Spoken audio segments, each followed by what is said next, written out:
Innallaha sami'un 'alim. Ada sebuah penjelasan yang sangat menarik dari Imam Ibnul Qayyim rahimahullah ta'ala dalam kitab Miftahu Daris Sa'adah sehubungan dengan turunnya air hujan yang menjadi sebab manfaat kebaikan bagi manusia bahkan semua makhluk hidup. Yang ini merupakan perumpamaan yang sangat tepat dengan fungsi atau kebaikan besar, bahkan yang lebih besar lagi dalam agama kita. Ketika hujan wahyu, ayat-ayat Al-Quran dibaca, hadis-hadis Rasulullah Sallallahu Alaihi Wasallam dibaca, kemudian aliran airnya mengalir di dalam hati kita. Ini perumpamaan yang sangat indah. Imam Ibnu Qayyim rahimahullah ta'ala menjelaskannya berdasarkan sebuah firman Allah subhanahu wa ta'ala di dalam Al-Quran di surat Ar-Ra'du ayat ke-7. Di surat Ar-Ra'du ayat yang ke-7 Allah subhanahu wa ta'ala berfirman, A'udzubillahi minasyaitonirrajim, anzala minas samaa'i ma'an fasalat awdiyatun biqadariha fahtamala sailu zabadar rabi'a wa mimma yuqiduna alaihi fin nari ibtigha'a hilyatin aw mata'in zabadun mithluh kadzalika yadribullahu al-haqqa wal batil fa amma az-zabadu fayadhhabu jufaa'a wa amma ma yanfa'un nasa fayamkuthu fil ard kadzalika yadribullahu al-amthal. Di bagian akhir ayat ini disebutkan demikianlah Allah membuat perumpamaan. Jadi ini perumpamaan yang merupakan pelajaran bagi kita. Dan ingat ayat Al-Quran ketika mengandung perumpamaan maka berarti ini menjelaskan perkara yang sangat penting di dalam agama kita. Kita lihat terjemahannya. Allah subhanahu wa ta'ala berfirman, Allah telah menurunkan hujan dari langit, maka mengalirlah air hujan itu di lembah-lembah menurut ukurannya, menurut kadar atau daya tampungnya. Maka aliran air itu membawa buih yang mengambang di permukaannya. Demikian pula dari logam besi yang dilebur oleh manusia ke dalam api untuk membuat perhiasan atau alat-alat. Di situ ada juga buih seperti buih arus atau aliran air tadi. Demikianlah Allah membuat perumpamaan tentang yang benar dan yang batil. Adapun buih akan hilang sebagai sesuatu yang tidak ada manfaatnya, tidak ada gunanya. Tetapi yang bermanfaat bagi manusia akan tetap ada di muka bumi ini. Demikianlah Allah membuat perumpamaan. Ini pelajaran untuk kita semua, ya. Air hujan ketika diturunkan, kita akan lihat di lembah, yakni tempat-tempat mengalirnya air hujan seperti di sungai, bahkan di dalam got, aliran air got, ya, danau dan tempat-tempat yang bisa menampung air.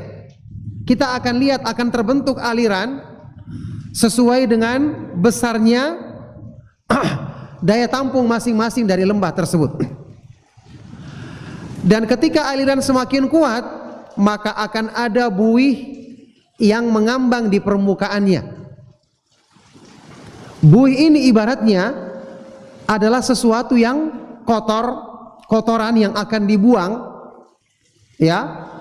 Buih ini adalah penyakit yang akan disingkirkan, dan subhanallah penyakit-penyakit yang kotor ini akan disingkirkan seiring dengan semakin derasnya aliran air tersebut. Itu maksudnya apa? Semakin banyak kita membaca Al-Quran dan memahami isinya, semakin banyak kita siramkan hati kita dengan hadis-hadis Rasulullah Sallallahu Alaihi Wasallam. itu bukan hanya mengisi kebaikan, bukan hanya membentuk ketakwaan, bukan hanya menjadikan kita semakin cinta kepada Allah, semakin takut dan semakin berharap, bukan hanya semakin menjadikan kita semangat berislam, tapi ingat ada kotoran juga yang harus disingkirkan. Dan ternyata ilmu agama juga berfungsi menghilangkan kotoran-kotoran itu. Makanya ketika aliran air itu mengalir, buih-buih akan terangkat di permukaannya.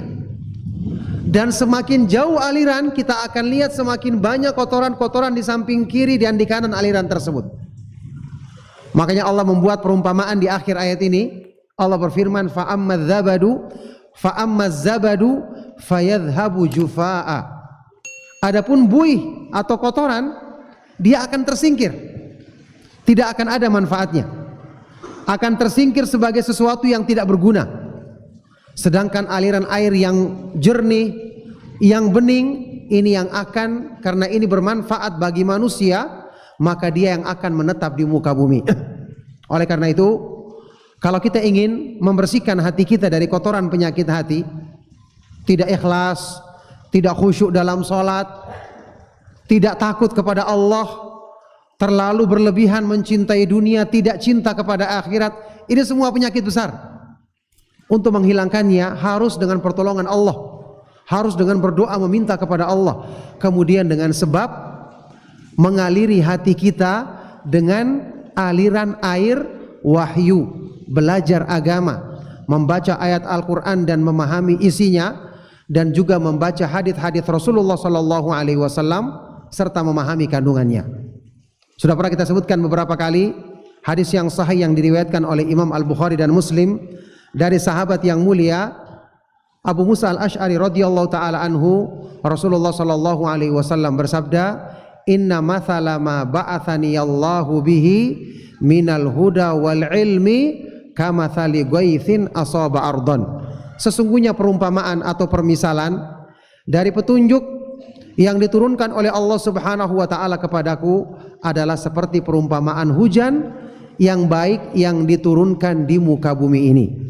Maka permukaan bumi ini ibaratnya adalah hati kita, sedangkan hujan itu adalah wahyu Allah, Al-Quran dan hadits-hadits Rasulullah sallallahu alaihi wasallam. Kalau kita inginkan hati kita hidup, kita inginkan hati kita dibersihkan dari kotoran, maka sering-seringlah kita siramkan dia dengan hujan wahyu, sering-sering diperdengarkan pada hati kita bacaan ayat-ayat Al-Quran disertai perenungan terhadap maknanya. Demikian pula hadits-hadits Rasulullah sallallahu alaihi wasallam. Oleh karena itu jamaah sekalian rahimakumullah, ya, kita mendengarkan kajian tentang Al-Quran, tentang hadits-hadits Rasulullah sallallahu alaihi wasallam bukan hanya supaya bertambah pengetahuan kita, bukan hanya supaya kita mengetahui permasalahan-permasalahan fikih dalam agama kita, tapi lebih penting dibandingkan semua itu untuk menumbuhkan kebaikan di hati kita. Kita sekarang menjalani hidup yang kita tahu hidup ini akan berakhir, akan ada masanya kita menghadap Allah Subhanahu wa taala. Maka Masya Allah kita berikan waktu kita untuk menyuburkan kebaikan di hati kita, menghilangkan kotoran-kotoran penyakit hati kita, yang dengan sebab ini sewaktu kita menghadap Allah Subhanahu wa taala insya Allah kita akan diterima.